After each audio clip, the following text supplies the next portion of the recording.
الحمد للہ وکفی وسلام علی عبادہ الذین اصطفی اما بعد۔ رجب کے مہینہ میں اللہ تعالیٰ کے نبی کو اللہ تعالیٰ نے اپنے پاس بلایا، جس کو ہم معراج کہتے ہیں، شب معراج، لیلۃ المعراج، اور اس کے لیے اہتمام بھی کیا جاتا ہے عبادات کا، خیرات کا۔ یہ اللہ تعالیٰ کی بہت بڑی قدرت میں سے ایک چھوٹا سا نمونہ تھا کہ 3 کپڑوں میں اٹھایا اور سارے خلا کے پردوں کو چاک کروا کے 7 آسمان کے دروازے کھلوا کر سدرۃ المنتہا پہ جبریل کی بھی بس ہو گئی کہ اس کے آگے اتنا بھی اوپر گیا تو جل کے راکھ ہو جاؤں گا، تو اس سے اوپر آپ تشریف لے گئے، اور پھر عرش خوشی سے جھوم اٹھا، اہتز عرش الرحمن، عرش خوشی سے یوں جھوم رہا تھا۔ خوشی میں انسان بے خود ہو کر جھومنے لگ جاتا ہے، تو اللہ کا عرش جھومنے لگا آپ کی آمد پر، اور پہلی ہستی ہیں جن کا قدم اللہ کے عرش پر پڑا، اور اللہ تعالیٰ اور اللہ کے محبوب کے درمیان جتنے نور کے پردے تھے اللہ نے سب ہٹا دیے، اور السلام علیک ایھا النبی ورحمۃ اللہ وبرکاتہ۔ اللہ تعالیٰ نے ایسا خوبصورت سلام پیش کیا، تو اللہ کے نبی پہ قربان جاؤں، انہوں نے اپنی امت کو بھی شریک کر لیا، السلام علینا وعلی عباد اللہ الصالحین۔ اللہ ہمارے اوپر بھی سلام ہو آپ کا، اور جو میری امت کے نیک لوگ ہیں ان پر بھی آپ کا سلام ہو، آپ کی رحمت ہو۔ تو معراج کا واقعہ اسباب کے خلاف ایک انتہائی عجب اللہ کی قدرت ہے، اور اس میں ایک چھوٹی سی بات عرض کروں کہ جب آدمی پس جاتا ہے نا اور کہتا ہے متی نصر اللہ، یا اللہ تیری مدد کہاں ہے، تو پھر اللہ کی طرف سے جواب آتا ہے الا ان نصر اللہ قریب، بے شک میری مدد قریب ہے، آ رہی ہے۔ یہ واقعہ طائف کے بعد پیش آیا ہے، جب آپ بے بس ہو گئے تھے، پتھر کھا کے شدید زخمی ہوئے، پھر آپ مکہ تشریف لائے تو باہر ٹھہر گئے، اندر آنے کی آپ کی سکت نہیں تھی، اور آپ نے زید ابن حارثہ کو اخنس بن شریک کے پاس بھیجا کہ مجھے پناہ دو، میں مکہ میں داخل ہونا چاہتا ہوں، تو اس نے انکار کر دیا، کہا میں نہیں پناہ دیتا۔ پھر اپنے سہیل ابن عمر کو پیغام بھیجا کہ مجھے پناہ دو، اس نے بھی انکار کر دیا۔ پھر ایک اور عرب کے سردار تھے، ان کو پیغام بھیجا، غالباً صفوان بن امیہ کو پیغام بھیجا کہ مجھے پناہ دو، تو انہوں نے بھی انکار کر دیا۔ تو پھر آپ نے مطعم بن عدی کو پیغام بھیجا، ان کے بیٹے جبیر صحابی بنے، تو مطعم بن عدی کو پیغام بھیجا تو وہ اپنے بچوں کو لے کر باہر گیا، اور اللہ کے نبی کو اپنے بیٹوں کے ساتھ لے کر مکہ میں انٹر ہوا، حرم شریف میں آ کے اعلان کیا آج کے بعد محمد بن عبداللہ صلی اللہ علیہ وسلم میری پناہ میں ہے، انہیں کوئی ٹچ نہیں کر سکتا۔ ابو جہل نے کھڑے ہو کر کہا تم یہ اس کا کلمہ پڑھ کے کہہ رہے ہو یا اپنی سرداری کے زوم پر کہہ رہے ہو، اپنی سرداری کے بلبوتے پر؟ اور کہا نہیں، میں نے اس کا کلمہ نہیں پڑھا، جو اللہ نے مجھے سٹیٹس دیا ہے اس کی وجہ سے کہہ رہا ہوں۔ کہ پھر ٹھیک ہے، ہم ان کو کبھی ٹچ نہیں کریں گے۔ اس قدر حال سنگین ہو گیا تھا، اور کبھی آسمان کے فرشتے نہیں روئے سوائے 2 جگہ۔ ایک دفعہ جب ابراہیم علیہ السلام نے حضرت اسماعیل کو الٹا لیٹایا اور چھری ہاتھ میں اور سر کے بال ہاتھ میں، اس طرح، اور یوں آسمان کو دیکھ کے کہا یا اللہ تم اس سے ناراض ہو گیا کہ میرے دل میں اسماعیل کی محبت آ گئی ہے۔ اس پر آسمان کے فرشتے زار و قطار روئے تھے۔ اور ایک جب ہمارے نبی کو پتھر پڑے اور پڑھتے پڑھتے بے ہوش ہو کے گر گئے، اس وقت ساتوں آسمان کے فرشتے روئے تھے، اور پھر ملک الجبال حاضر ہوا، یا رسول اللہ اجازت ہو تو ان کو ایسے پیس کے سرما بنا کے رکھ دوں، ان اطبق علیہم الاخشبین۔ آپ نے کہا نہیں، لا اللہ ان یخرج من اصلابہ من یوحد اللہ، نہیں، اللہ تعالیٰ ان کی نسل میں ایسے پیدا کرے گا جو اللہ کی توحید کو ماننے والے ہوں گے۔ اس تکلیف کے بعد یہ سفر ہوا کہ 27 رجب کو جبرائیل آئے، آسمان سج چکے ہیں، اور ہماری یعنی زبان میں یا ہمارے رواج میں کہ یا رسول اللہ استقبال کے لیے قطاریں لگ گئی ہیں، آپ ان کو لے کر گئے۔ آپ ام ہانی رضی اللہ عنہ، حضرت علی رضی اللہ تعالیٰ عنہ کے گھر میں تھے آپ، تو وہاں سے حتیم میں لے گئے، آپ کا سینہ چاک کیا۔ دوسرے فرشتہ وہ پانی لایا زمزم کا، اس سے آپ کے سینے کو صاف کیا، پھر دل باہر نکالا، اس کو چیرا، اسے صاف کیا، اور پھر دوبارہ دل کو رکھ دیا، سینے کو بند کر دیا۔ اب یہ سارا کچھ اپنے ہوش میں دیکھ رہے تھے۔ پھر وہاں سے براق پہ سوار ہوئے۔ براق گدھے سے بڑا قد، خچر سے چھوٹا قد والا ایک جانور تھا، جس پر آپ کو سوار کرایا گیا، اور وہ تھوڑا مستی کرنے لگا تو جبریل بولے تو یہ پتہ ہے تیرے اوپر کون سوار ہیں؟ تو اس کے ساتھ ہی وہ ایک دم سر نیچے کر گیا، اور پھر وہاں سے پرواز کی بیت المقدس، اور وہاں آپ نے 2 نفل پڑھے اور ان کو وہیں چھوڑ دیا، اس کو براق کو وہیں چھوڑ دیا۔ وہاں سے پھر سفر شروع ہوا اللہ کی طرف۔ اس سفر کو اللہ نے یوں بیان کیا، سبحان الذی اسری بعبدہ لیلا من المسجد الحرام الى المسجد الاقصى الذي باركنا حوله لنریہ من آیاتنا انہ هو السمیع العلیم۔ تو اس میں اہل علم کے لیے بڑا خوبصورت نقطہ بھی میرے ذہن میں ہے کہ یہ قرآن کی پہلی صورت ہے جو سبحان مصدر سے شروع ہو رہی ہے، سبحان الذی۔ پھر اس کو آگے لے جا کر اللہ تعالیٰ نے مصدر کے بعد فعل ماضی ہوتا ہے تو سبح للہ ما فی السماوات والارض کے ساتھ شروع کیا، تو مصدر آیا، ماضی آیا، ماضی کے بعد مضارع ہوتا ہے، فیوچر ہوتا ہے، مستقبل ہوتا ہے، تو یسبح للہ ما فی السماوات وما فی الارض الملک القدوس العزیز الحکیم۔ پھر اس کے بعد امر کا صیغہ ہوتا ہے تو سبح اسم ربک الاعلی الذی خلق فسوی۔ یہ قرآن کا اعجاز ہے، قرآن کی خوبصورتی ہے، قرآن کی بلاغت ہے۔ سبحان، سبح، یسبح، سبح۔ تو اللہ تعالیٰ نے پہلے اپنی پاکیزگی کو بیان کیا کہ جو کچھ کہنے والا ہوں میں سب کچھ کر سکتا ہوں، میرے لیے کوئی مشکل نہیں کہ میں اپنے بندے کو لے کر گیا۔ اللہ آنے جانے سے پاک ہے، لیکن با کا اضافہ یہ بتاتا ہے کہ اللہ تعالیٰ کہہ رہے تھے یوں ہی سمجھو کہ میں اپنے بندے کو خود لے کر گیا اوپر۔ آپ جبریل کے کندھوں پر، پروں پر سوار ہو کر نہیں گئے، آپ کا سفر الگ تھا، جبریل کا الگ تھا، یہاں تک کہ پہلے آسمان پر پہنچے تو دروازہ کھلا تو آدم علیہ السلام نے استقبال کیا، گلے لگایا۔ پھر اس سے اوپر گئے تو عیسیٰ علیہ السلام، یحییٰ علیہ السلام، زکریا علیہ السلام نے استقبال کیا، اور سارے آسمان کے فرشتوں نے استقبال کیا۔ پھر اس کے بعد تیسرے آسمان پر گئے تو یوسف علیہ السلام نے استقبال کیا اور سارے فرشتوں نے۔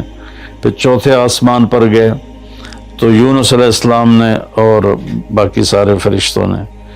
تو پھر پانچویں آسمان پر گئے تو ہارون علیہ السلام اور آسمان کے فرشتے۔ پھر چھٹے آسمان پر گئے تو موسیٰ علیہ السلام اور موسیٰ علیہ السلام کے آسمان کے فرشتے۔ اس دن اللہ نے، میرا میں نے پڑھا کہیں نہیں لیکن مجھے لگتا ہے کہ اس دن اللہ تعالیٰ نے سارے فرشتوں کی عبادت کی چھٹی کرا دی ہوگی اور فرمایا ہوگا بس میرے محبوب کا دیدار کرو، استقبال کرو، آج یہی تمہاری عبادت ہے، کیونکہ ہر فرشتہ بے قرار تھا کہ دیدار ہو جائے۔ پھر اب ساتویں آسمان پر گئے، وہاں ایک بیت اللہ تھا، وہاں ایک بزرگ سفید داڑھی والے یوں کر کے بیٹھے ہوئے تھے، یوں کر کے، اور لمبے ان کے بال تھے، لمبی داڑھی تھی، وہ نہیں اٹھے، وہ بیٹھے رہے۔ جب اب قریب آئے تو وہ کھڑے ہوئے اور کہا میرا بیٹا آ گیا۔ پہلے نبیوں نے کہا ہمارے بھائی آ گئے، ہمارے بھائی آ گئے، ہمارے نبی آ گئے۔ اس بزرگ نے کہا میرے بیٹے آ گئے، میرے بیٹے آ گئے۔ تو آپ نے جبریل سے پوچھا یہ کون بزرگ ہیں؟ تو انہوں نے فرمایا یہ آپ کے دادا ابراہیم علیہ السلام ہیں۔ اس میں اللہ نے ہمیں سبق دیا کہ بیٹا کتنے ہی عالی مقام پہ چلا جائے، اس کی ذمہ ہے اپنے ماں باپ کا ادب کرے، ان کے پاؤں چھوئے، ان کے سامنے سر جھکا کے چلے۔ یہ ہواؤں میں اڑ جائے، عرش کو چیر کے اللہ تک پہنچ جائے، پھر بھی باپ کے آگے، ماں کے آگے سر جھکانا ہے۔ اور یہ سبق عملاً اللہ نے امت کو سکھایا، پہنچایا کہ اللہ تو جانتے تھے کہ یہ امت اپنے والدین کی کتنی نافرمان ہوگی، اور کتنے ماں باپ ہوں گے جو چھپ چھپ کے روئیں گے، کتنی مائیں ہوں گی جو دوپٹے کے پلو میں اپنے آنسو چھپا لیں گی اپنی اولاد کی نافرمانی کی وجہ سے، بدتمیزی کی وجہ سے۔ میرے نبی سے پوچھا گیا یا رسول اللہ قیامت کب آئے گی؟ تو آپ نے فرمایا اللہ کو پتہ ہے، کیا کوئی نشانی فرما دیں؟ ارشاد فرما دیں کہ جب مائیں بیٹیوں کے ہاتھوں ذلیل ہوں گی تو قیامت آئے گی۔ یعنی بیٹے تو کرتے ہی رہتے ہیں، اگر بیٹیاں بھی ماں کو ذلیل کریں گی تو قیامت آ جائے گی۔ تو یہ اتنا بڑا مقدس رشتہ ہے۔ آپ نے فرمایا جس نے اپنے والدین کو دکھ دیا اس پہ اللہ کی لعنت، زمین آسمان کی لعنت، فرشتوں کی لعنت، نہ اس کی نماز قبول ہے، نہ روزہ، نہ صدقہ۔ اور دوسری طرف آپ نے فرمایا جو صبح صبح ماں باپ کی زیارت کر لے تو صبح سے شام تک جنت کے 2 دروازے اس کے لیے کھل جاتے ہیں۔ نہ حال پوچھا نہ خدمت کی، صرف آ کے زیارت کی محبت کی وجہ سے۔ شام کو آ کے ان کی زیارت کی تو صبح تک جنت کے 2 دروازے اس کے لیے کھلے رہیں گے۔ پھر ان میں کوئی ایک فوت ہو جاتا ہے اور یہ اس ایک کی بھی ایسے تعداد کرتا ہے، زیارت کرتا ہے، ایک دروازہ کھلا رہے گا۔ تو یہ اس میں ایک بہت بڑا سبق تھا ماں باپ، چونکہ پہلا قصور تو ماں باپ کا ہے کہ وہ بتاتے ہی نہیں، وہ تعلیم ہی نہیں دلاتے جس سے پتہ چلے کہ ماں باپ کا مقام کیا ہے۔ اسی میں ہماری نسل ڈپریشن کا شکار ہو گئی۔ تو انہیں کیا پتا باپ کون ہوتا ہے، ماں کون ہوتی ہے؟ تو آپ وہاں سے تشریف لے گئے تو سدرۃ المنتہا، جہاں بارڈر آ جاتا ہے ان مخلوقات کا، بارڈر پر جبریل نے کہا یا رسول اللہ بس آگے میرے پاس ویزا کوئی نہیں ہے، ایک بالشت بھی اوپر جائے، ایک گٹھ بھی اوپر جاؤں گا تو جل کے راکھ ہو جاؤں گا۔ اللہ نے ایک تخت اتارا، اس سے اپنے محبوب کو بٹھایا اور وہ گئے بلندیوں کو چیرتے ہوئے، اس نے عرش پر جا کر لینڈ کیا، آپ اترے اور میرے اللہ تعالیٰ نے کہا ثم دنا فتدلی فکان قاب قوسین او ادنی۔ اللہ تعالیٰ نے اپنے محبوب کو اپنے قریب کر لیا، اتنا قریب کیا کہ فاصلے مٹ گئے، فاصلے مٹ گئے۔ تو بھائیو پھر لمبا واقعہ ہے، لوگ آج کل اتنا لمبا سنتے بھی نہیں ہیں، تو میں صرف جانے کا بتا دیتا ہوں۔ واپسی کا بھی پورا ایک کہانی ہے، جنت دکھائی، جہنم دکھائی، جنتی دکھائے، جہنمی دکھائے، سارا کچھ دکھایا، سود خور دکھائے، بے نمازی دکھائے، نمازی دکھائے، اپنے سب کو اپنی آنکھوں سے دیکھا، جہنم کو بھڑکتے دیکھا، جنت کو چمکتے دیکھا، جہنم کو دہکتے دیکھا اور جنت کو مہکتے دیکھا۔ یہ سب کچھ آپ نے اپنی آنکھوں سے دیکھا اور پھر آپ واپس تشریف لائے۔ تو جب آپ پہنچے تو ابھی رات کا حصہ باقی تھا اور رات گزری نہیں تھی جب آپ اتنی بڑی کائنات کا سفر کر کے واپس تشریف لائے۔ تو اس میں ایک بڑا سبق ہے، وہ یہ ہے کہ اللہ نے اپنے نبی کا ہاتھ پکڑا اور اپنی ذات تک پہنچا دیا۔ ہم اپنا ہاتھ اللہ کے نبی کے ہاتھ میں دے دیں تو ہم بھی اللہ کی ذات تک ہماری بھی پہنچ ہو جائے گی۔ اگر کوئی بڑائی کے سفر طے کرنا چاہتا، بڑا آدمی بننا چاہتا ہے کہ میں تو جی گریٹ مین بننا چاہتا ہوں، میں کامیابی چاہتا ہوں، میں سکسسفل لائف چاہتا ہوں، تو کامیابی ہے کہ میرا آپ کا اللہ ہم پہ راضی ہو، جب ہم مریں تو وہ ہم سے خوش ہو کر ملے، ہمیں جنت کا پروانہ دے۔ یہ ہے کامیابی۔ یہ نہیں کہ آپ بڑے مالدار بن گئے، آپ امریکہ کے صدر بن گئے، یہ نہیں ہے کامیابی۔ یہ ہے کہ آپ سے مجھ سے اللہ راضی ہو جائے، یہ سب سے بڑی کامیابی ہے۔ تو اللہ تعالیٰ کے نبی کے ہاتھوں میں ہاتھ دے دے تو اللہ تک پہنچائی آسان ہو جائے گی۔ ایک واقعہ سنا کے ختم کرتا ہوں۔ ایک بدو آیا، کہنے لگا ہے محمد، آپ نے کہا جی۔ اب بدتمیزی کا جواب بدتمیزی سے نہیں، پیار سے دیتے، جی تیری 3 باتیں بڑی عجیب ہیں۔ آپ نے کہا کیا؟ تو کہتا ہم باپ دادے کا دین چھوڑ کے تیرے دین پہ آ جائیں گے، ہم کیوں چھوڑیں باپ دادے کا دین؟ کہا اچھا، اور؟ تو کہتا ہے کہ ہم مر کے مٹی ہو جائیں گے اور پھر دوبارہ زندہ کیے جائیں گے۔ کہا اچھا، اور؟ تو کہتا ہے سورے عرب کو تیری امت فتح کر لے گی، ایران اور یورپ کو بھی تیری امت فتح کر لے گی۔ تو یہ کیسی بچوں والی باتیں کہا، ان کو روٹی نہیں ملتی اور یہ سنا رہا ہے ان کو کہ اس سے کیسر اور کسرا 2 بڑے بلاک تھے اس وقت۔ تو آپ نے مسکرا کے فرمایا انشاءاللہ تیری عمر لمبی ہوگی، تو دیکھے گا کہ سارا عرب و عجم میرا کلمہ پڑھے گا، پھر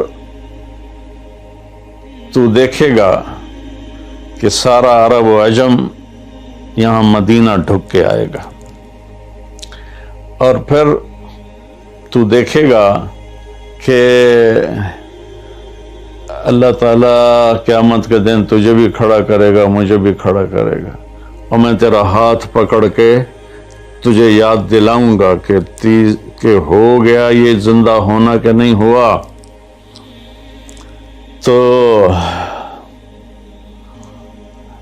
وہ کہنے لگا نہیں میں نہیں مانتا، تو چلا گیا۔ اس نے پھر ابوبکر صدیق کے دور میں دیکھا سارا عرب فتح ہو گیا، کہنے لگا پہلی بات تو پوری ہوگی، ساری قوم نے کلمہ پڑھ لیا۔ حضرت عمر کا زمانہ آیا تو کیسر اور کسرا پٹ گیا، تو کہنے لگا دوئی گل بھی پوری ہوگی، ہن بھاویں تری ہو ہی نہ جاوے کدائیں، چلیے بھائی کلمہ پڑھیے۔ تو وہ وہاں سے اپنے علاقے سے آیا، حضرت عمر کے دربار میں آ کر اس نے کلمہ پڑھا۔ جب وہ آپ کی محفل میں آتا آپ اس کے لیے کھڑے ہو جاتے، بڑا اکرام کرتا۔ تو ایک دفعہ فرمایا کہ تم دیکھتے ہو میں اس بدو کا بڑا اکرام کرتا ہوں، میں اس محفل میں تھا جس میں اللہ کے نبی نے کہا تھا کہ رہے گی تیسری بات تو تیرا ہاتھ پکڑ کے بتاؤں گا کہ ہوئی کہ نہیں ہوئی، ہم مر کے زندہ ہوئے ہیں کہ نہیں ہوئے، اور قیامت کا دن جس کا ہاتھ میرے نبی کے ہاتھ میں آ گیا وہ جنت میں پہنچانے سے پہلے کبھی نہیں چھوڑیں گے۔ تو یہ وہ شخص ہے جس کا ہاتھ میرے نبی نے پکڑا ہوا ہے، اس کو جنت تک پہنچا کے چھوڑیں گے۔ تو میرے عزیزوں، میرے بھائی بہنوں، بچوں بچیوں، ہم مختلف قسم کی نافرمانیوں کا شکار ہیں اور اس میں ہم لذت ڈھونڈتے پھر رہے ہیں اور فرسٹریشن کا شکار ہیں۔ ہماری نئی نسل نشوں پہ لگی ہوئی ہے۔ اللہ کے واسطے سب سے ہاتھ چھڑا کر اللہ کے نبی کو اپنا ہاتھ پکڑا دو، وہ آپ کو یوں پکڑیں گے اور اللہ پاک سے جا کر ملا دیں گے، اور فرشتے بھی آپ پر رشک کریں گے۔ یہ واقعہ معراج کی اصل تھیم ہے اور واقعہ معراج کا اصل پیغام ہے کہ کی محمد سے وفا تو نے تو ہم تیرے ہیں۔ یہ